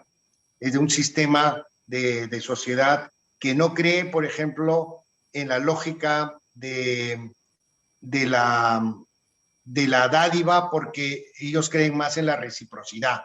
Y podría ser entendida esta como un acto, por ejemplo, de una lógica diferente a la occidental. Pero bueno, ¿qué hechos han afirmado una actitud autoritaria? En realidad no tenemos datos hasta antes del 2000, que es bajo los modelos de Nolan que se han venido aplicando, pero sí hay algunas evidencias, como muy bien lo plantea el profesor José Manuel, en la literatura peruana, de hechos en las que la historia peruana desde antes, inclusive de la República, hemos tenido tradiciones autoritarias. El modelo del imperio incaico no fue un modelo democrático, ¿no es cierto? O sea, está claro que algunos, para entender este concepto, tenían que utilizar el concepto de imperio, y la lógica de imperio era básicamente imposición. Pero en estos últimos 30 años, es verdad que han habido varios acontecimientos que han alimentado esta postura de mi punto de vista, ¿sí? ¿Qué cosas ha hecho que el peruano tenga una lógica? Es un desencanto sobre los modelos democráticos, que no es solo de Perú, lo podemos ver en varios países de Latinoamérica. El Latinobarómetro, que es un indicador que medía la democracia, ya no sale últimamente publicado, pero hasta la época que salía, ya mostraba una suerte de desencanto por la democracia. Y es que en sociedades como la peruana y las que se consideran países de renta media, ha habido una contradicción. Siempre se creyó desde la lógica de la macroeconomía que los países que crecían entre 6 a 7% por 5 a 6 años consecutivos dejaban de ser pobres. Eso decía la teoría macroeconómica. Y lo que ha pasado es que la mayoría de los países, incluyendo nosotros, hemos tenido más de 10 años con crecimientos entre 6 a 7% de PBI y no hemos tenido un efecto en mejorar la situación social. Nuestra infraestructura de salud que enfrenta la pandemia es una infraestructura de salud totalmente atrasada que no ha ido a la par del crecimiento económico que ha tenido el país en estos últimos años. Entonces hay una suerte de descontento, hay una desilusión de la democracia y claro, frente a una desilusión de la democracia puede estar surgiendo todo este concepto más bien de aproximarse más a un tema autocrático. Bien, Gracias, sí, me permite. Sí, correcto, profesor José Ventura. No sé si una pregunta a un expositor o solamente el comentario. Correcto lo que dice el profesor José Ventura al 100%. Y bueno, ocurre que de las 18 civilizaciones que Arnold Toynbee expuso en 1975, la única que se encuentra en el hemisferio sur, la única civilización originaria es la andina. Entonces, el hombre del antiguo Perú aceptó el reto de crear una civilización en los Andes centrales. Esto no ha ocurrido en los Andes norteños de Colombia ni en los Andes sureños de Argentina, solo en el Perú y área de Bolivia. Entonces, cuando se, entre comillas, domestica a los Andes y se crea la civilización andina, la reciprocidad que muy bien hacen recordar el profesor José Ventura, va a tener tres fases. En la reciprocidad en el mundo comunal andino, lo que llamamos el AINI, que recordaba acá lo de los techos de construcción, la pollada y la ichama, ¿no? Que conocen el sistema de ayuda, la ichama, cuando tú ves que en una fiesta popular hay mucha más riqueza que en una fiesta de un barrio residencial, ¿no? Que van bandas y, en fin, ¿cómo eso es posible? Solo mediante la ichama, que es un AINI aplicado en la Lima del siglo XXI. Bueno, entonces ese primer AINI. Pero luego, a partir del fenómeno del arcaico superior, que crean las comunidades ya de agrícolas, va apareciendo la minca, en la que el intercambio es con los sacerdotes y por eso en el formativo inicial se construyen los centros ceremoniales, en donde el centro ceremonial, que antes decíamos chavín cuando éramos escolares y ahora decimos que el formativo síntesis, tiene cuatro funciones: la religiosa, la de la información astronómica, la del intercambio de productos y la de la irrigación y distribución del agua. Lima es un producto de una realidad andina, la ciudad de Lima, ¿no? La Plaza de Armas fue un centro andino. Entonces, allí ya tienes un primer nivel de diferenciación social, con la minca desde el formativo. Y luego, desde Huari y luego con los incas, aparece la mita, es la reciprocidad, pero frente al trabajo, frente al Estado. Bien, los caminos inca que ahora nosotros se ven patrimonio peruano y mundial, esos caminos fueron construidos desde los Huari. Entonces, la idea de administrar, por eso ahora se conoce, gracias a los estudios de María Rosforowski, ¿no? y Franklin Pease, que el Inca, más que un gobernante, más que un señor y un dios, fue un administrador. Y entonces, desde los Huari, se fue construyendo las ciudades planificadas, los caminos, la difusión del quechua, etcétera, por el uso de la mita. Entonces, cuando llegan los españoles, ellos ven tres realidades. La de los pueblos solamente cazadores, pescadores, como los caribeños, son exterminados de inmediato. Y llegan esclavos negros. Los medianamente desarrollados, como algunos de Colombia en especial y Guatemala, tienen alguna resistencia, ¿bien? Pero no tienen gran atracción para los españoles, como ven, no fueron los centros coloniales. Pero México y el Perú sí, porque ahí estaban las dos instituciones que empleaban los sistemas de explotación de la mano de obra, ¿bien? Ya tradicional, y aquí la mita se le replicó y bueno, quedó esa mita minera que de gran atrocidad y explotación a los peruanos, a los compatriotas de la época de la colonia. Entonces ahí tienes ya esa verticalidad. No olvidemos que España fue un absolutismo y Lima fue el centro. Entonces el Tribunal del Consulado, es decir, la Unión de Comerciantes de Lima, era la que tenía el monopolio para administrar toda la economía de Sudamérica. Y como tal, se va acostumbrando a esto de el orden, ¿no? Ese orden vertical. Con la República, con los caudillos del siglo XIX, las 12 constituciones, que es una ilusión también, se va reforzando esos elementos históricos de verticalidad y autoritarismo. Esta simpatía entonces viene literalmente desde el 3000 años, desde el formativo síntesis hasta el día de hoy. Realidad que no tiene claro el pueblo uruguayo, el pueblo argentino, el pueblo costarricense, que más bien son de inmigrantes de capitalismo de exportación. Gracias. Ok, ahora seguimos con otra pregunta de Alberto Brian Medina. ¿Ustedes creen que la diferencia fraccionada en mención a los que votaron por Soto, Rafael, Guzmán, Bengolea, hizo que Castillo entre a la segunda vuelta?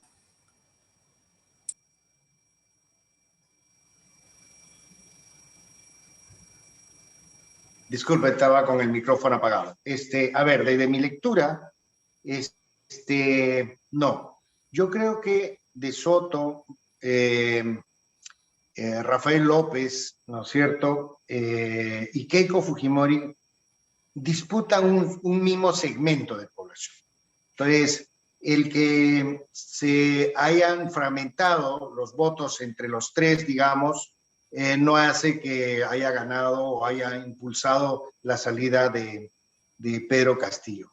Lo que sí puede haber ocurrido más bien en el otro segmento, donde sí comparten el mismo mercado, es Verónica Mendoza, Lescano, por ejemplo, el mismo Guzmán en algún momento, aunque es más de centro, pero parte de los votos se podían haber ido a Castillo. Pero sin duda la de Verónica Mendoza y la de Lescano han contribuido mucho al voto de Castillo, ¿no? Sí. Sí, sí, subrayo plenamente lo que dice el profesor José Ventura y solo agregaría que no olvidemos que los partidos políticos, sobre todo desde el año 92, son agrupaciones unipersonales. ¿Ve? Entonces, claro, es correcto, se ve por el mismo universo electoral, pero pensando en su pañuelo, pensando en su casa, ¿no? Entonces, Cierto. sí es cierto, entre ellos tres se han perdido, o sea, supongamos que hubiera habido solo una lista entre ellos tres. Por supuesto, ahora no estaríamos preocupados con la posibilidad de destruir nuevamente el Perú, como fue destruido en el periodo de 1968 a 1992, ¿no? O sea, que nuevamente se le va a destruir, entonces no habría esa preocupación. Es más, tal vez este tema hubiera sido otro, ¿no? En el campo de la psicología. Sin duda. Así es. Sin duda. Ok, Leonardo pregunta por privado, ¿qué nos ha diferenciado cultural e históricamente de Chile, que a pesar de compartir muchas similitudes, ellos desarrollaron más una ideología liberal? Buena pregunta. Profesor José Manuel, se lo dejo. Usted que Encantado. conoce un poco más del tema Encantado. chileno. En el siglo XIX, la independencia del Perú en realidad fue impuesta, amigos, desde fuera. Si la independencia de Chile solo dura el año 1818, y con las tres batallas conocidas por nosotros desde el colegio, desde el cuarto de media, ¿no? Chacabuco, Maipú, está resuelto el problema. ¿Por qué la independencia del Perú dura 7 años? Desde el desembarco de José de San Martín en agosto de 1820 hasta la anulación de la Constitución Bolivariana en enero de 1827 y la elección de Lamar en julio de 1827. Contamos, de agosto de 1820 a julio de 1827 tenemos 7 años. ¿Por qué la independencia dura 7 años en el Perú? ¿Y por qué en Chile solo duró menos de un año? La diferencia es enorme. ¿Cuál es la razón? Cuando llegan los españoles, ellos venían buscando oro. No son los calvinistas ingleses que llegan a Norteamérica. Acá vienen aventureros, conquistadores, saqueadores. Además que se forma el mestizaje, ellos expropian y expolian la riqueza a la mano. Ven que no se quedan en Panamá. ¿Recuerdan la famosa frase? ¿Quieren regresar a Panamá a ser pobres? Bien, así es. Vienen al Perú, son los peruleros. Cervantes menciona al Perú en su novela La Gitanilla. Cuando el capitán ve a Preciosa, dice, si hubiera tenido un Perú, se lo hubiera regalado. En la novela de Cervantes, El celoso extremeño vuelve a mencionar al Perú, porque el celoso extremeño es un licenciado del ejército, pero quiere dinero para tener su casa y casarse. ¿Qué hace? Viene al Perú. No se explica qué hace, pero se supone que explotó, saqueó, en fin, ¿no? Robó, no lo dice Cervantes, dice, fue al Perú y regresó a los 5 años con una gran riqueza. Construyó su casa, se casó y como es celoso extremeño, puso a su esposa en el cuarto más profundo de la casa para que ningún varón se le aproxime a ella. Así es. Esa idea de Perú era de riqueza. Vale un Perú. Bien, miren que no hay vale un México, solo hay vale un Perú. Entonces, ¿qué ocurre? Como habían 3 factores, amigos históricos, que no existían ni en Argentina, ni en Uruguay, ni en Brasil, ni en Panamá, ni en Cuba. ¿Cuáles son? Primero, la riqueza del subsuelo peruano. Oro, plata. Y ahora, actualmente, ¿ven? Toda la tabla periódica de Mendeleev, más petróleo. En fin, hasta además. 1, subsuelo peruano. 2, una gran masa indígena. ¿Por qué? Porque como hubo civilización, a diferencia de Colombia, Panamá y el Caribe, aquí hubo millones, se calcula los 10 millones de habitantes. Y tercero, sistema de explotación, de apropiación del excedente económico que llamamos mita, obraje, ¿no? En los dos sistemas, el obraje textil y el obraje, bueno, también minero. Y el impuesto. Estaba tan arraigado, amigos, que cuando José Lamar es presidente del Perú, en el año 1827, tiene que ir a Huancavelica a aplastar una rebelión indígena promonárquica. Y otro caso más, pueden leer a la historiadora Carmen MacEvoy, que está escribiendo sobre Manuel Pardo, en fin. Ella cuenta cómo cuando Ramón Castilla en 1854 en Ayacucho abolió el tributo indígena, hubo protestas de comunidades indígenas. ¿Cómo? Deberían estar contentos, ya no vamos a tributar. Hubo protestas. Pero ¿qué tan arraigado está el verticalismo? Sí, es que viene desde hace 3.000 años. ¿Y por qué va a haber protestas? Porque decían, ¿cómo no vamos a pagar tributo? Es como, nos van a tratar como menores de edad, niños. Es como, yo sé que los chicos de la ESAN no consumen alcohol, y muy bien hacen, ¿no? Los estudiantes de la ESAN son bien sanitos en sus ingestas de bebidas, pero yo les cuento que en ambientes de consumidores de bebida alcohólica, se acostumbra en una mesa invitar uno, y luego el de la derecha, y luego el de la derecha, y pide su caja, ¿no? Si a alguien le dicen, no, tú no pagues, no, déjame, yo pago, esa persona se va a molestar, va a querer pegar. ¿Qué? ¿Mi dinero no vale aquí? Yo también puedo pagar, como describe en Las botellas y los hombres Julio Ramón Ribeiro. Entonces, y los genicidios dominicales también, novela de Ribeiro. Entonces, esa realidad fue heredada y hubo protestas de por qué se quitaba el tributo indígena. Entonces, Chile, cuando la Confederación Perú-Boliviana se forma, porque antes se pensaba erróneamente que a más extensión territorial, más poderío, ahora se sabe que no es así, ¿no? En absoluto, pero se creía así. Entonces hubo dos políticas exteriores que tuvo el Perú en el siglo XIX. Perú más Bolivia contra Chile y Perú más Chile contra Bolivia. La primera fue Perú más Chile contra Bolivia. Esa la dirigió Gamarra. Cuando Gamarra iba a refugiarse a Chile porque Santa Cruz le venció en las batallas, él descubría en Chile orden. Había elecciones, no tenían guerras civiles, no tenían golpes de Estado. ¿Qué ha pasado? Porque en Chile, Argentina y Uruguay no habían tenido los tres factores que he explicado al comienzo. El subsuelo rico, la gigantesca masa andina poblacional y los sistemas de apropiación del excedente, que son la mita, el obraje y el tributo. Como no han tenido esos tres factores, raro era el español que quería ir a Chile. Por eso es que no hubo virreinato de Chile, pues hubo solo una capitanía, bueno, que vayan los militares a proteger ahí. Total, son militares, vayan a proteger ahí. ¿Ve? Entonces, como no había, los pocos españoles que fueron a Chile, Argentina, Uruguay, ¿qué tuvieron que hacer? Trabajar como criollos, porque no había el indígena a quien explotar. No tenían esos tres factores de herencia histórica. Entonces, en Argentina nace el verdadero gaucho del campo, el porteño de Buenos Aires. Se dan cuenta que lo más próximo, como hizo Disney en Cómo perdimos el oeste, un dibujo animado de los 60, que dicen que lo más parecido al cowboy norteamericano era el gaucho argentino. Cuando Goofy, deben haberlo visto, Goofy hace de gaucho, ¿no? Así es. Bien, él es un cowboy. Él soporta el frío, usa su poncho, pero él no es un indio, ¿eh? Él es un hombre blanco, pero rudo, como pueden leer en Martín Fierro del siglo XIX, argentino, de los gauchos. Lo más parecido aquí en el Perú, un gaucho sería el chalán, pero el chalán usa poncho de lino, como dice la canción, ni siquiera hay lluvia. La garúa de junio moja su rostro. ¿Ven? Ya saben a qué canción me refiero. ¿Ven? Y ni siquiera cabalga, ni trota, solamente es el caballo de paso. ¿Ven? Entonces, ¿por qué era así? Porque España dio a los comerciantes de Lima todo ese monopolio para que se administre desde Buenos Aires, ¿no? ¿Recuerdan esto de el camino de Buenos Aires a Lima, ¿no es cierto? De los muleros, por eso decimos la canción Mulisa, ¿no? Bien, y de Colombia, el actual Ecuador, todo se centralizaba en Lima. ¿Bien? Esto de con color corvo, pueden volverlo a revisar, amigos, ¿bien? Esto se ve ahí de los con color corvo. Ahí está, lo pueden revisar. Entonces, ese dominio que tenía Lima. Entonces, cuando viene la independencia, los criollos limeños en absoluto estaban interesados en la independencia.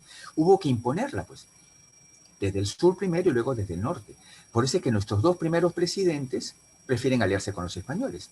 José de la Riva Agüero, de enero de 1823, se alía con los españoles, y luego Torre Tagle, que esa calle era de Pueblo Libre y que con Velasco Alvarado se le cambió de nombre. Torre Tagle también fue el segundo presidente, pero de inmediato salió con los españoles. Y eso explica por qué, desde que estamos en la primaria, cuando estudiamos la batalla de Junín y Ayacucho, nos llama la atención, ¿por qué no irán españoles contra peruanos? ¿Por qué en la batalla de Junín dicen patriotas contra realistas? Muy simple, cuando ya eres universitario descubres la respuesta. El ejército patriota era de colombianos y chilenos, y el ejército realista era de indígenas peruanos. Así de simple. ¿No? Así de simple.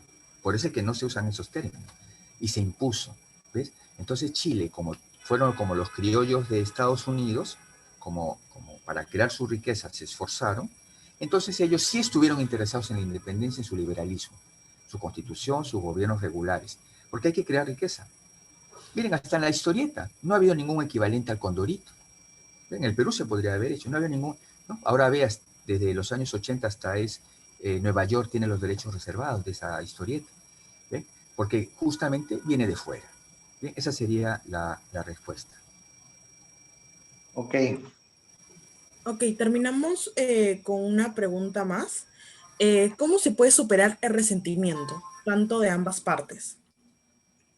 A ver, yo comento eso y contesto también la pregunta de alguien que habla sobre la segunda vuelta, ¿no es cierto? La segunda vuelta electoral. A ver, es verdad que ya lo que hemos hecho, el análisis hasta la primera vuelta, la segunda vuelta es un proceso bastante complejo, yo diría bastante polarizado en este momento, y claro, ya no es tan, vamos a decir, ahora es mucho más afectivo que inclusive la primera vuelta, ¿no? Las posiciones tanto de la candidata fujimorista como del candidato Castillo son posiciones bastante polarizadas. ¿Cómo superar el resentimiento? Miren, yo formo parte de varias redes, igual que ustedes, y en mi familia tengo primas y primos y hermanos, y ayer hubo una discusión entre ellos, casi posiciones difíciles de solucionar, porque comenzaron dando opinión y terminaron creando adjetivos y estigmatizándose y ofendiéndose, y esto está pasando en la sociedad peruana. Creo, por el Día del Psicólogo, lo que nos corresponde a nosotros es tratar de bajar esas tensiones emocionales muy fuertes que está pasando en el país. ¿Qué creo? ¿De qué manera podemos contribuir? La primera cosa que creo es que evitemos la polarización. Es decir, evitemos que nuestras opiniones estén muy polarizadas. Sé que el proceso electoral es polarizado, pero si además nuestras actitudes y nuestras opiniones son polarizadas, sin tratar de ver las posiciones de quien no nos guste, digamos, y simplemente polarizarlas, llevarlas a un plano de corrupción y comunismo, o corrupción y modelo de Venezuela, no estamos contribuyendo para nada, ni al debate, ni a un crecimiento democrático, ni a nuestro estado emocional, porque en realidad creo que la quiebra emocional del país se está dando a ese nivel. Lo veo en las redes, lo siento en las redes. Tengo redes que están a favor de uno y apenas alguien opina de otro candidato, existe ni siquiera un cargamontón. En realidad existe casi una expulsión. Y eso es una cosa triste para nuestra sociedad. Evitemos la polarización. La segunda cosa es, como profesionales de la salud mental, evitemos la estereotipación, la estigmatización, el decir fácilmente una palabra como terruco o terrorista. Eso en realidad no ayuda, porque en el fondo no expresa nada más que el desprecio. O por el otro lado, ¿no es cierto? Eres corrupto o corrupto, estás con la corrupción. Esta estigmatización hay que disminuirla. Evitemos la polarización, evitemos la estigmatización y evitemos la exageración. En realidad son las tres cosas que creo que podríamos contribuir a bajar un poco el ánimo muy emotivo, polarizado y conflictivo que estamos viviendo en estas semanas. Contesto la pregunta última que dice, bajo el panorama entonces de esta cultura política es probable que gane Keiko Fujimori. Bueno, en realidad parece, vamos a ver cómo están las encuestas, Pedro Castillo ha comenzado con 15 puntos a 20 puntos de distancia. Los últimos sondeos que acabo de ver, esa distancia se va cortando.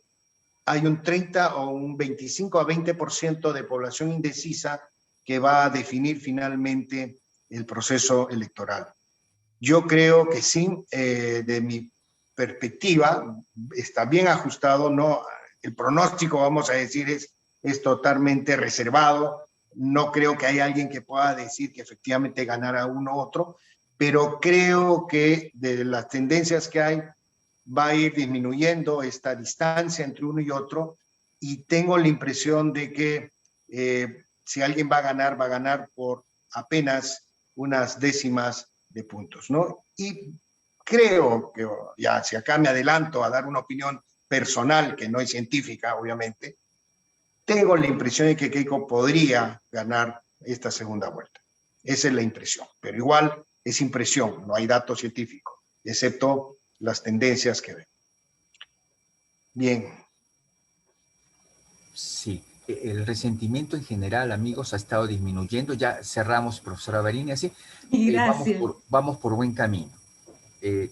Se tiende a disminuir. Si hubieran visto cómo eran los 60 y 70, se está disminuyendo rápidamente con el aporte de la interculturalidad. Muchas gracias. Gracias. Muchísimas gracias, tanto a José Ventura como a José Manuel Ballesteros por sus excelentes intervenciones. Creo que hemos tenido verdaderamente un webinar de mucha importancia y mucho impacto. Y creo que ha sido también un excelente tema para dar espacio a esta celebración por el Día del Psicólogo. Les agradezco muchísimo sus presentaciones, sus puntos de vista, sus exposiciones a los dos.